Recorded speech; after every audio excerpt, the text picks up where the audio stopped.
Welcome back everybody. आपके साथ मौलिक अधिकारों की चर्चा कर रहे हैं और मौलिक अधिकारों में हम पहुंच गए थे राइट टू कॉन्स्टिट्यूशनल रेमेडीज़। ठीक, संवैधानिक उपचारों का अधिकार। तो संवैधानिक उपचारों का अधिकार में आपके साथ बंदी प्रत्यक्षीकरण की और मेंडामस की हमने चर्चा की। ठीक, अब हम आपके साथ चर्चा कर रहे हैं जो तीसरी सबसे महत्वपूर्ण रिट है, writ of prohibition.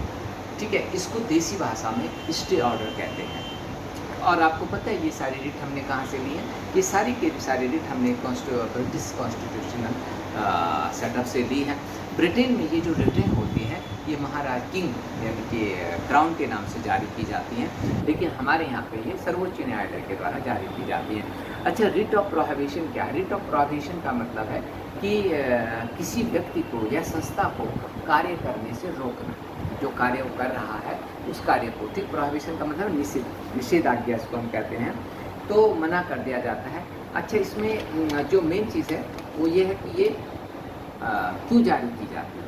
Writ of prohibition क्यों जारी की जाएगी? रिट ऑफ प्रोहिबिशन इसलिए जारी की जाती है कि जो अगर लोअर कोर्ट या लोअर कॉन्स्टिट्यूशनल बॉडी है, ट्रिब्यूनल है, अगर वो अपने क्षेत्राधिकार से बाहर जा रहा है, ठीक है, उसका क्षेत्राधिकार है और उस क्षेत्राधिकार से वो बाहर जा रहा है, ठीक, तो उसको जो जैसे पहले जो होती थी कि विलेज कोर्ट्स भी होती थी, ठीक है, ग्राम न्यायालय भी होते थे, तो विलेज कोर्ट्स एक एक्ट भी 2008 में इसके लिए पारित किया गया था, तो वो 500 तक के ही केसेस सुन सकते हैं।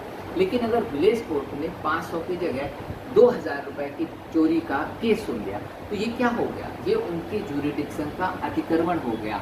तो ऐसी स्थिति में उन्होंने जो सज़ा दी, उस सज़ा को, ठीक है, तो जो प्रोसेस चल रहा है उसी दौरान वो क्या कर सकते हैं, ऊपर से, ठीक, जैसे किसी व्यक्ति को पता चला कि ग्राम न्यायालय की शक्ति तो केवल 500 रुपये और 2000 का केस सुन ही नहीं सकते, तो तत्काल क्या कर सकता है, कोर्ट में जा सकता है, कोर्ट में जा सकता है और उस प्रोसेस को रोकवा सकता है। ठीक, लेकिन इसमें जो मेन मुद्दा है वो ये है कि ये ड्यूरिंग द प्रोसीडिंग्स ही जारी किया जा सकता है। एक बार अगर डिसीजन दे दिया कोर्ट ने, तब वहाँ पे प्रोहिबिशन का रिट लागू नहीं होगा, निषेध का रिट लागू नहीं होगा। हाँ, अभी सुनवाई चल रही है, सुनवाई के बीच ही आपने क्या कर दिया है, रिट ऑफ प्रोहिबिशन के लिए अप्लाई कर। Thank you.